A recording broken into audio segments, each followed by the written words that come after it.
కరెక్ట్గా ఇవాళ 3 సంవత్సరాలు అయిందిరా కేసు నేను బస్సు ఎక్కొచ్చి 30 ఇంటర్వ్యూలు ఫేస్ చేసి ఉంటాం. ఈ సాఫ్ట్వేర్ జాబ్లు ఏంట్రా బాబు అటు ఇటు కాకుండా చేసేస్తున్నాయి. చిన్నోడా ఎవరా ప్రశాంతంగా సిగరెట్ కూడా తాగలేకపోతున్నావు. తాగి చచ్చిపోయి అదాలే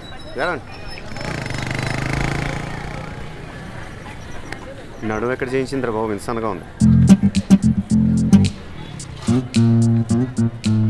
మనిషిని చూస్తే చక్కగా అమాయకంగా ఉన్నావు. మాటలే ఓ మనిషి లాంటి పక్కన ఎదవని చూసి చెప్పచ్చు. ఏంటి బాబాయ్ ఇది కామెంట్లు నువ్వు క్లాసులు మాకా? ఇదే మా విజయవాడలో ఎట్ట అన్నావు అనుకో ఎట్టుంటుందో తెలుసా? మాది బెజవాడే, బెంచ్ సర్కిల్లో మా ఇల్లు. బాబాయ్ నువ్వు డీల్ చేయి. ఇదిగో నీకు 60 ఏళ్ళు వచ్చాక వయసులో ఉన్నప్పుడు నన్ను కూడా బోల్డ్ మంది కామెంట్ చేసి చెప్పుకుంటాను. నాకు మెమరీలు ఉండాలిగా. వీలైతే ఎంకరేజ్ చేసి వీరులు చేయండి, బలవంతాన్ని బద్దగతులు చేయకండి. టైం అవుతుంది కాలేజ్కి వెళ్ళి. వచ్చేటప్పుడు బాగానే ఉందిరా, నిన్ను చూసి అలా దగ్గర నల్లదిద్దురా. ఇంట్లో ఒకటి సెటిల్ అయిపోతే చాలరా, మిగతా వాళ్ళు బాధలు పడచ్చు. చిన్న ఉద్యోగం పెద్ద ఉద్యోగం అయినా ఉండదురా, ఏది వస్తే చేసిపారాలి అంతే. మా బాబు బేబత్సంగా సంపాదించి పడేశాడు, కానీ అవుట్ డబ్బులు సంపాదించుకోవాలంటాడు. ఏంటో అర్థం కాదు. ఏరా రే ఏరా రే రే వినపడుతుంది చెప్పరా బాబు. నేను నువ్వు ఉద్యోగం వదిలేసాను రా.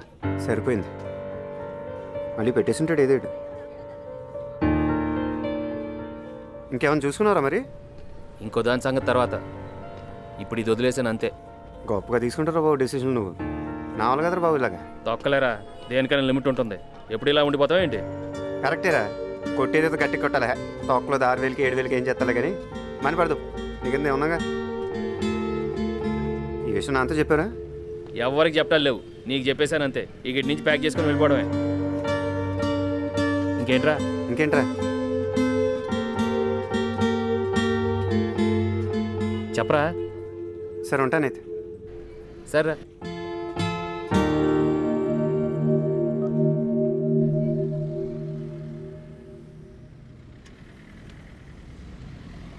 దేనికైనా లిమిట్ ఉంటుంది. ఉంటుందా? అది ఎప్పుడు అలా ఉండిపోద్దా? ఏంట్రా మొక్కేస్తున్నారా? జోకర్ వచ్చింది, ఎవరికి రాలేదా? ఎట్టొస్తుందే జోకర్ నా దగ్గర బ్యాగ్ మీకు పంపిస్తాను.